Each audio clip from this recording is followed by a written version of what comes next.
Hello students, welcome to Shourabh Sir's classes. So in today's video, we will be solving questions from MA Economics 2012 Hyderabad Central University entrance exam question paper. So in today's video, we will solve question number 33 up till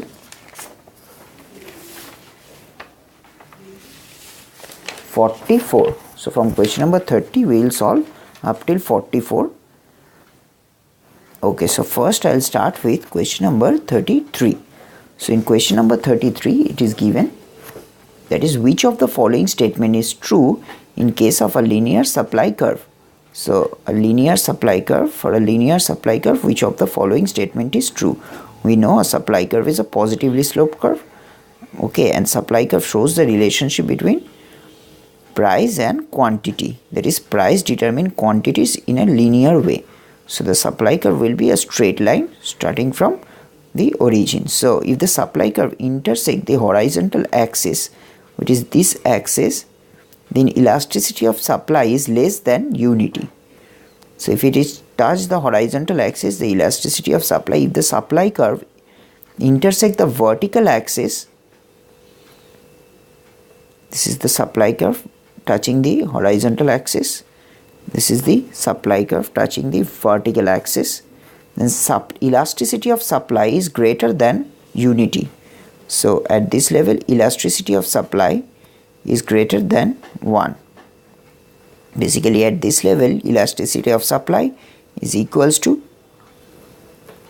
0, and in this case the elasticity of supply is equals to infinity, so which is greater than 1 for sure.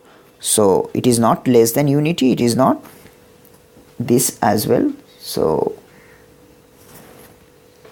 if the supply curve intersect the origin, then elasticity of supply is equal to unity. That is, if it touch unity, it is touch the origin, the elasticity of supply is equals to unity. So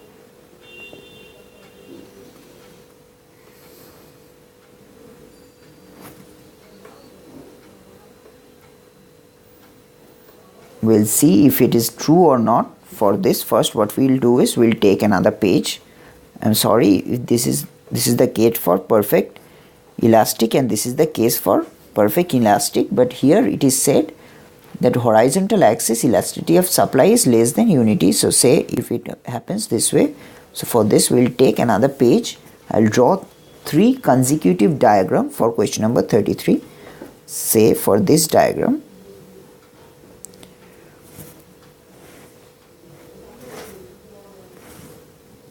so this is the supply curve and this is the price and this is the quantity. So now this supply curve, at this supply curve here, elasticity of price, elasticity demand for price is equals to 1, and here in this supply curve, when it touches the horizontal axis, vertical axis, you see here, here elasticity of price is greater than 1, and when it is intersecting the horizontal axis, say S, here elasticity of price is less than 1. So here we measure supply, here we measure price, here we measure supply, here we measure price. So from this we can conclude that all of the above, that is the option D, is the right answer for this question. So if you go to the question again,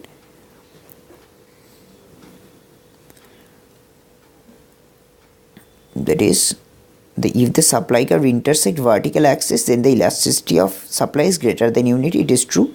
This is also true. This is also true. So we would conclude option D, that is the all of the above, are true statement. But if it were a case of perfectly elastic or perfectly elastic, then it would have been different. But in this case, we have seen that all these 3 are true. So for question number 33, option D is the right answer. So for question number 33, option D is the right answer. Now we'll go to the question number 34. It is given that P is a set of positive integer and Q is a set of all negative integers. Then P intersect Q is a null set, P union Q is a null set, P intersection in Q is a universal set, and all of the above. So from here we can conclude that option A is the right answer, that is P is a set of all positive integer and Q is a set of all negative integer. So P intersection Q is always a null set because P never positive integer, 1, 2, 3, 4, 5, and negative integers, which is Q, it to be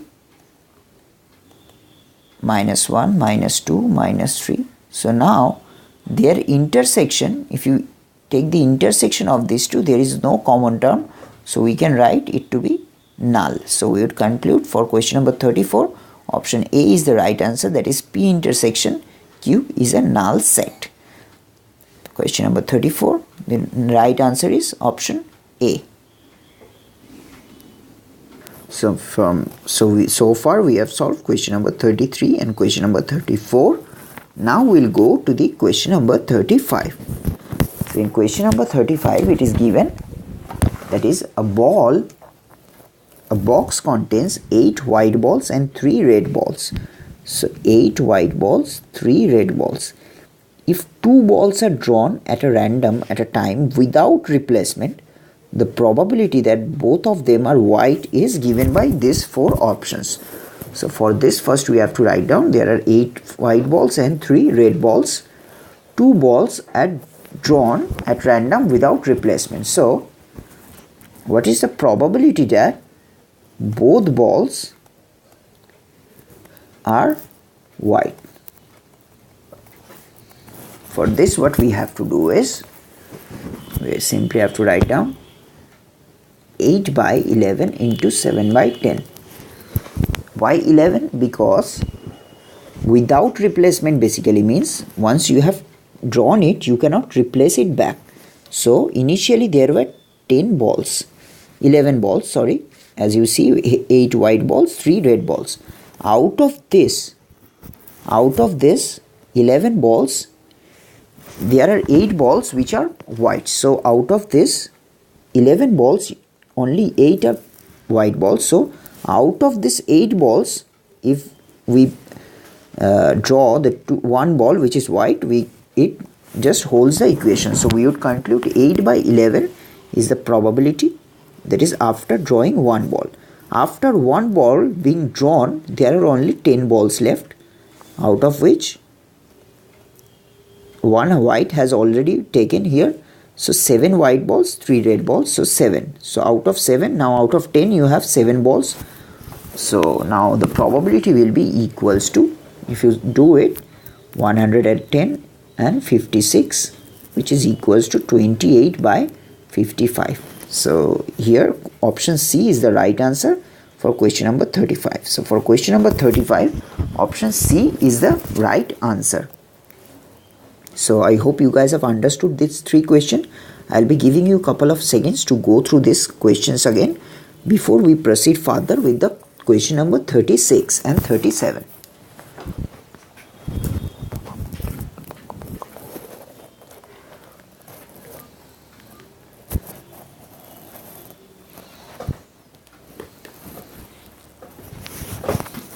Hello students, I hope you guys have understood what I did here. Now we'll go to the question number 36.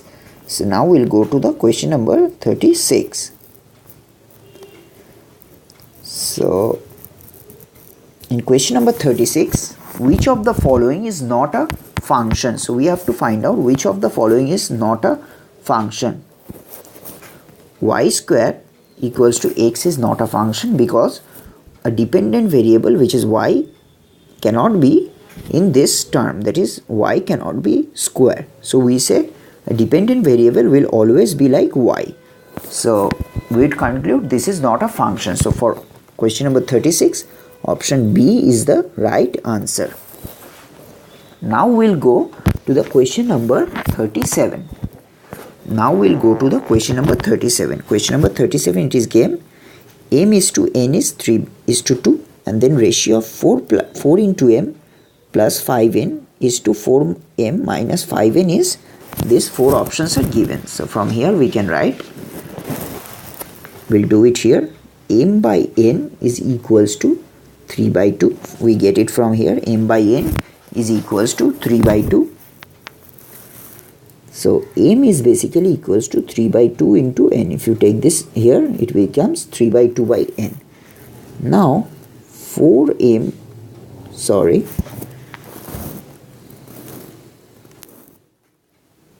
now 4m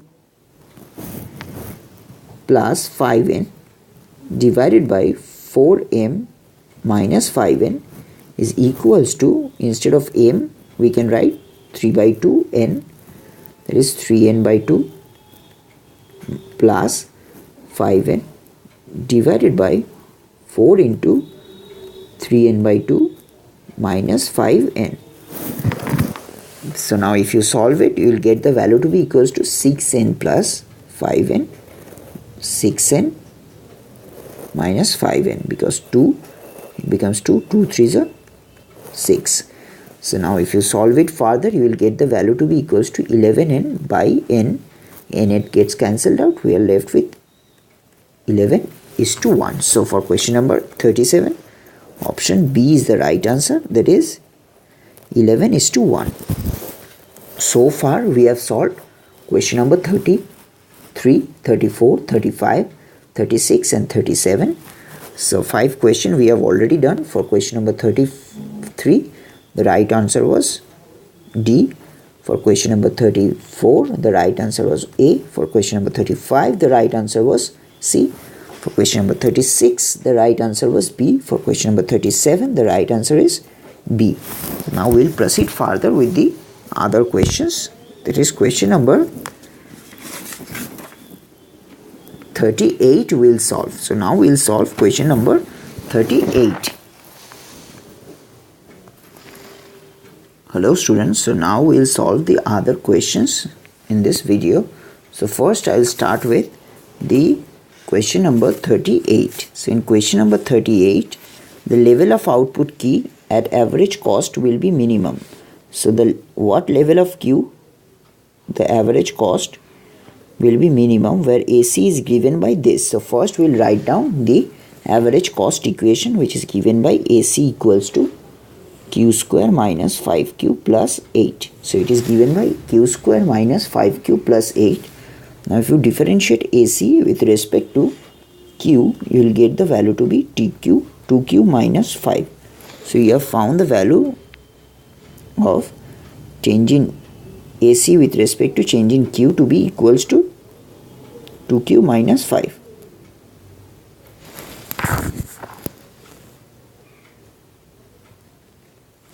So now if you solve it, you will get the value to be equals to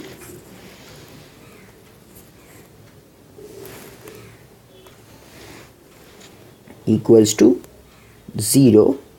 So now from here you can find the value of Q to be equals to 5 by 2, which is equals to 2.5. So now if you double differentiate this,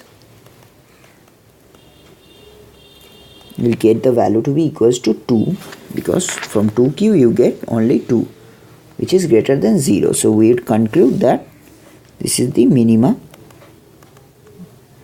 First we have to equate the first order equation with 0, and then if it comes greater than 0 in the second order differentiation, we consider it to be minima.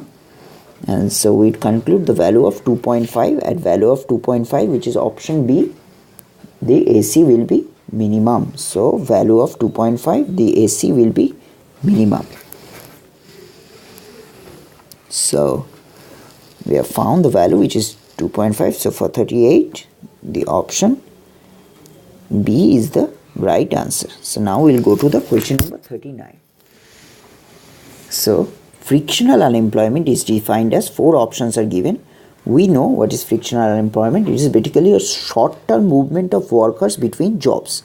Now if a worker leaves a job and then he decides to join another job, so the time gap which is there between these two is what?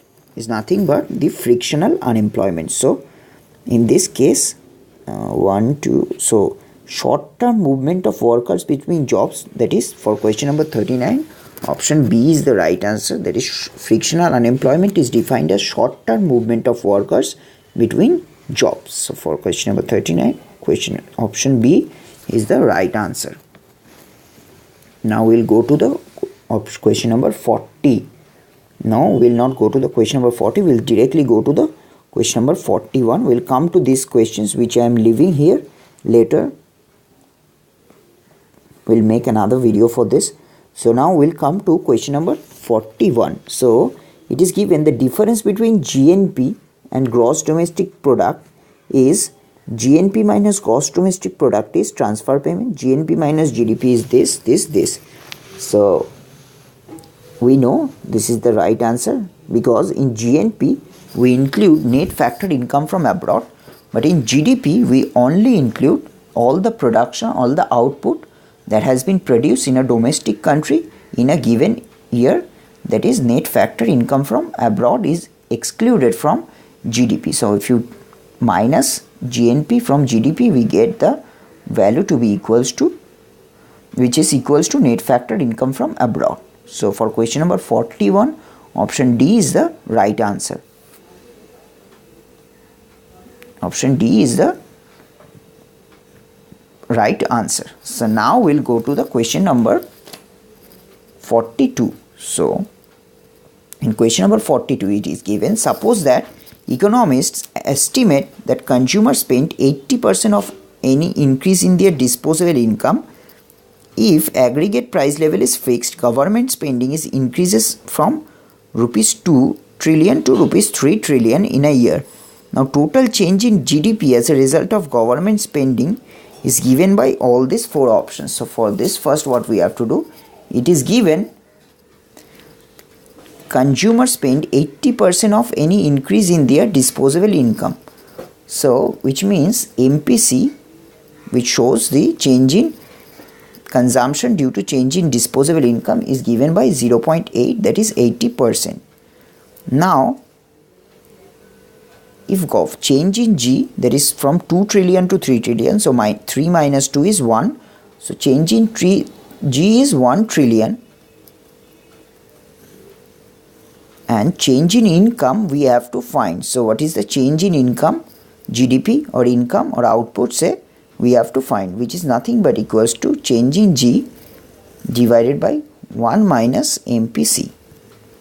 So change in G is given by 1, which is 1 minus 0.8. So it is basically 1 by 0.8, which is 5 trillion. So we have found the value of change in GDP is 5 trillion, which is option C.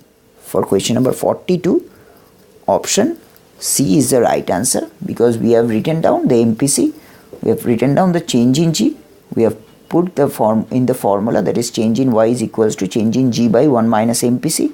Now the value of MPC is given, change in G is also given, so by this we get the value to be equals to 5 trillion.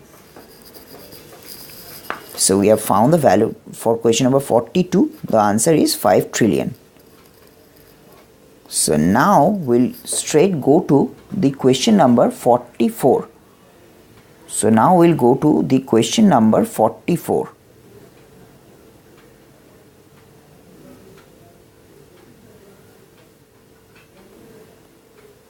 So in question number 44, it is given how many different sample size n equals to 2 can be taken from a finite population size of n equals to 10. So 10 is the finite population size. From there you have to how many sample size, that is n equals to 2, you can draw from this n, finite population size. So from how many sample you can draw from a population where 10 is the number. For this we can do this. The number of sample that can be drawn is equals to, from 10 C2, that is from 10 you can 10 combination of 2, you can write it as 10 factorial divided by 2 factorial 8 factorial, because it is n factorial minus 2 factorial n minus 1 factorial, sorry, n minus k factorial. Here k is this term and n is the above term. So from here we can say it is like this, which is nothing but 10 factorial is 10 into 9 and 2 factorial is 2 into 1. Now if you solve it, you will get the value to be 45. So you get the value of this to be equals to 45. So for question number 44, option C is the right answer. For question number 44, option C is the right answer.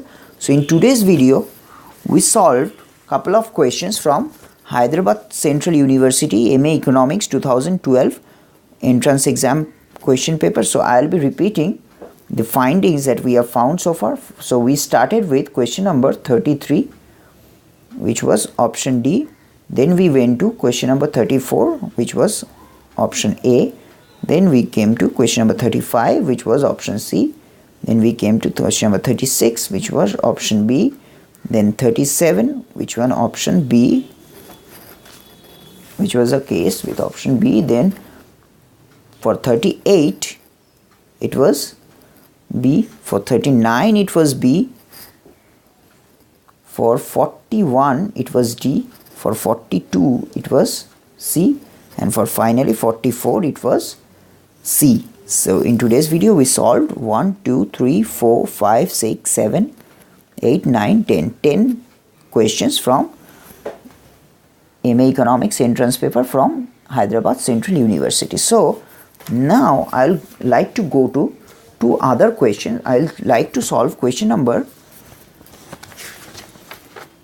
26 and 31. So now I'll solve question number 26 and 31 because I've laid these two questions earlier. So in this way, the questions that I'm leaving here, like for an example here I have left 43, we'll come to these questions later. But for the time being, we'll solve the questions which are given here. So first I'll solve question number 26 and 31 before we proceed further with the other questions in the subsequent videos. So now we'll go to question number 31.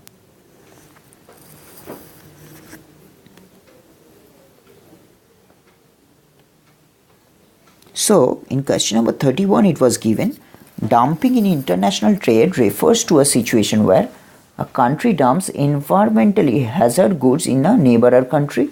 A country dumps goods in neighboring countries in large quantity. A country sells good at a higher price in a neighboring country than domestic price. A country sells good at lower price in a neighboring country than the domestic price of that country. So for this option, C is the right answer. That is, dumping in international trade refers to a country sells good at a higher price in neighboring country than in the domestic country. So they charge higher price when they sell the good to the neighboring country than as compared to their domestic country. So for question number 31, the right answer is option C. So for question number 31, the right option is option C. Now we'll go to the last question for this section. That is question number 26. So the question number 26 goes like this.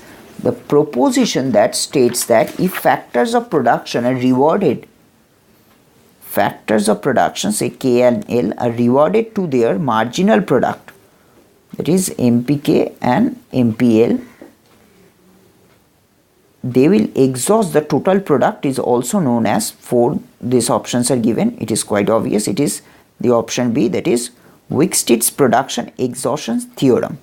So Wicksteed's production exhaustion theorem, what does it say? Proportion that state if factors of production are rewarded equal to their marginal product, that is say W is equals to MPL or R is equals to MPK, that is the rent is equals to its marginal product, wage is equals to its marginal product, then they will exhaust the total product. So if you it will exhaust the total product. This is known as Wicksteed product exhaustion theorem. So in today's video we solved 12 questions. I hope you guys got it. If you still have any doubt or query, you can simply go to our WhatsApp number, which is 983679 3076. You can simply WhatsApp me on this number, or you can also go to our website, which is www.shauravsirsclasses.com. There you will find a lot of other videos like this, and you will also get to see a lot of other materials needed for different entrance exam regarding economics papers. So thank you for watching this video. Have a nice day ahead.